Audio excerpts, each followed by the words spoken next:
Alrighty, you guys, so bit of a disclaimer. During today's reset, the first addition to the movie collaboration will be releasing. So from that, there will be a login, and well, this image that you see right here, this will be a recollection card, which we'll go over in just a second. That is going to be our login memory card that we will be obtaining, and obviously throughout the days you'll be able to +5 it as normal. There will be the first event. Again, there will be a free recollection card to be gained from this, but again, this is the part 1, as it states, the beginning of the movie collaboration.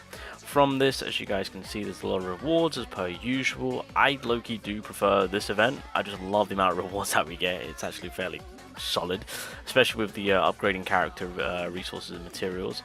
Now with that, they're actually going to be also throwing in Maki in the event, so we can get her for free, and she will be able to go to +5.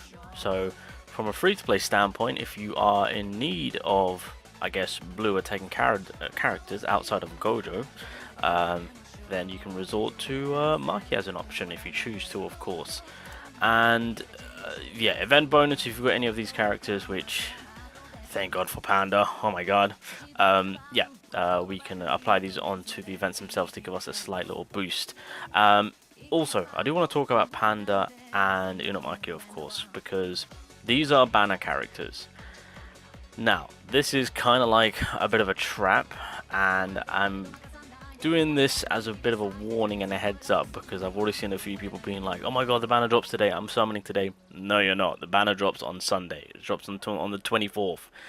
There is going to be a banner dropping today, and it's not the banner that you want to go anywhere near. Pretty much, again, this is, I never really understood on why they did this, but basically Panda and Inumaki, as you guys can see, this is what's going to happen on Global.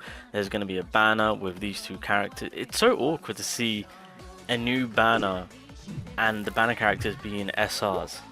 Has that ever happened before? I've never ever seen that in a gacha game where like the SRs are kind of like the featured characters. It's kind of wild, but yeah, Inumaki and Panda will be releasing as a separate banner, and this is basically, you know, 2 days away from the release of Jujutsu. In here are SSRs and whatnot, like regular general pools, along with the new SRs. Do not summon on this banner. I mean, again, it's kind of self-explanatory, like of course not to summon on this banner, but again, you'll be surprised with the amount, you know, with people just kind of logging in, seeing it, and be like, oh, okay, it's time, movie's out, let's do this. No. This is a weak trap banner before the movie, well, before the actual banner you need to summon on and focus on, of course. Alrighty, so in terms of what we're looking at on what's going to be happening during today's reset, obviously this is going to be the login recollection card. This is actually fairly solid to get everyone's damage up, so across the board it's 26.6, and pretty much what this does is that it increases all damage dealt by 5%. Obviously we can get it to 10% because obviously they'll give us +5, and then by getting the first dupe onto it at the start of the 4th turn, we increase all of the allies' break damage by 10%. So basically 10% across the board on getting an increase in break damage and damage dealt. So you want to throw this onto your support character either on the 1st or 2nd column, and when you're buffing, activate the card, your whole team pretty much get all the buffs that they need, or the additional buffs that they get. And yeah, that's pretty much the end of it, of course. Now there is a 7-turn cooldown. It's nothing too crazy in terms of the percentage play on what it's offering, but hey, every little helps at this point. So yeah, this is actually not too bad. I could probably utilize this quite nicely, which I probably will, onto my Yaga, because right now he's just got a healing card, so that way he can survive a little bit longer, but I'm going to be making good use of this. So yeah, from a free-to-play point of view, thank you. Appreciate the extra percentage play. And then this is from the event, of course, so this is more for the Taijutsu side of things, as you guys can see. And the HP, I'm pretty sure the Jujutsu, unless I'm tripping, I don't know if that was empty or not, but anyway, increases all allies Taijutsu damage by 10%. Well, it's a free card, so we can get it to 15%. And then by getting the additional dupe, if own HP is 50% or below, recovers own HP by 10% up to 1 time during the battle. Yeah, this one's fairly below mid. I'm not gonna lie. I'm not really. I doubt people will make good use of this, even from, I guess, a free-to-play perspective. Even for myself personally, I probably won't put any levels into this, if I'm being honest. I mean, I'll get it to +5, use it for the event for extra points and whatnot, but outside of that, can't really see myself using this. There's better options in terms of increasing taijutsu, and for it to be all allies. I mean, okay, fair enough. I mean, that could help you out if you're building a team of all allies that are taijutsu. But if I'm being honest, this is just one of the weaker memory cards, to be fair. So unfortunate on that one. Obviously, as I've stated, Maki, she is going to be given out for free. She is classed as a defender for the blue typing. I look at her as more of an attacker, but such as their own. Okay, so the first skill increases selected enemies taijutsu damage received by 10%. So obviously she does initial damage, and then she makes it so that taijutsu users can do that additional more. I mean, it's all for 3 turns, so she can also benefit from it, which is fantastic. Second skill gives her taijutsu damage up and break damage up, so that's fairly solid. So obviously you want to lead off with the skill 2. Skill 3, AoE, decreases all enemies taijutsu damage by 10%. And then the ultimate, again, it's AoE. So good AoE coverage, boosts her own, and then of course supports furthermore for the taijutsu users, of course. So I mean, if you're maximizing and capitalizing on, I don't know, Itadori and any other melee close quarter type characters, then yeah, you got yourself a nice little free-to-play support attacker right here for the blue typing specifically.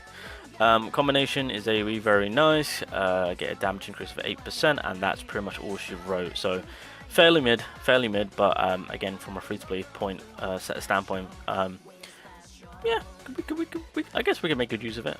Well, I know I will. So. This is exactly what I need. In terms of the summonable characters, Inumaki, who is also a defender, who is more of a defender, if you know, if I have to say so myself, compared to Maki, of course. So with the Inumaki, which you will pull hopefully during another time, not today. No one's going to be summoning today.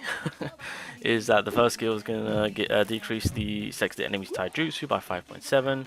So again, it's kind of you know, the concept is very similar between all 3 characters across the board with their typing and the whole taijutsu role, of course, hence why, you know, you really don't need to concern yourself with these characters, if I'm being completely honest. What was it? Second skill, attract 6 enemies attacks for 1 turn, and then you get yourself a counter attack. When targeted by enemy melee attack once per turn, it deals 100% damage equal to 66 Jujutsu as a counter damage. No damage decrease, nothing like that, so might be scary, and plus you're sacrificing HP, so not exactly the best of plays in terms of as a defender. So yeah, one of the worst ones, we'll say that. And then the third skill is just AoE damage, fairly simple. And then the ultimate itself, I think the ultimate realistically is the only plus side to this man, is the fact that he can reduce or decrease the enemy's ultimate gauge by 2. So in that scenario, that could be pretty effective. That's something to take note of for us free-to-players. And then damage up by 8.0 once again for the combination, and then obviously from the auto skill at the start of each turn, if own HP is below 35%, recovers own HP by 15%, and it's a 60% chance. I hate the RNG play, but either way, yeah, it's just the big thing about this character, in my personal opinion, is the ultimate reduction count, and outside of that, that's practically it. Panda is the blue attacker, so again, melee damage, keeping up with that theme. Second skill, again, melee damage coming in, increases selected enemies taijutsu damage received by 20%, so because he's a banner character, of course they have to give him higher percentages, mother druggers, but hey ho.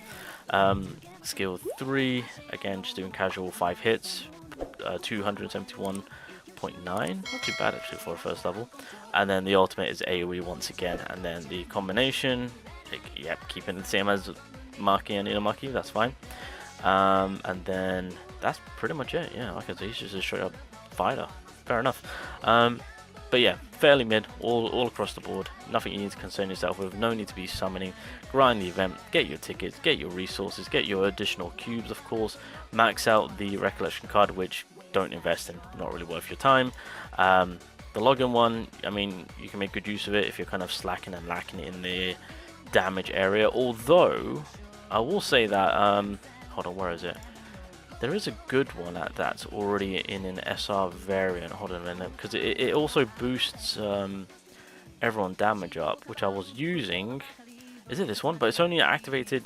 Yeah, so the outside of play for this one is you can only activate it with the ultimate skill, right? And then this one you can activate it with the command skill or the ultimate skill, of course. So, but then again, you do get a much bigger boost. So, if anything, if you want to save your resources, you have the option to do so.